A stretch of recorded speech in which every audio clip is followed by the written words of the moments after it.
మీద పరమశివుడు ఉంటాడు.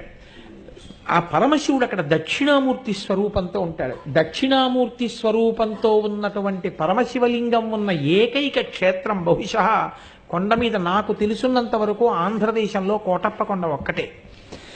ఆ కోటప్ప కొండకున్న గమ్మత్తు ఏమిటో తెలుసా అండి? ఒక గొల్లభామకి పరమశివుడు ఇచ్చిన వరం, ఎన్నడూ కాకి వాలదు. ఆ కొండంతటి మీద పగలు కాదు రాత్రి కాదు ఎన్నడూ ఒక్క కాకి మీకు కనపడదు. కొండ ఎక్కుతుంటే బోల్డని కాకులు కనపడతాయి. మీరు వెళ్ళేటప్పుడే చూడండి. మీరు కొండ ఎక్కుతారు కాబట్టి కోటప్ప కొండ ఎక్కేటప్పుడు చూడండి.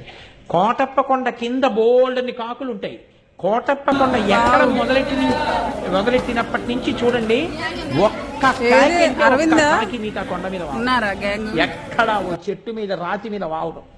కారణం, ఒక గొల్లభామ రోజు అక్కడ ఉన్నటువంటి శివుడికి తీసుకొచ్చి అన్నం పెడుతుండేది, పెరుగు అవిని ఆయన తింటుండేవాడు.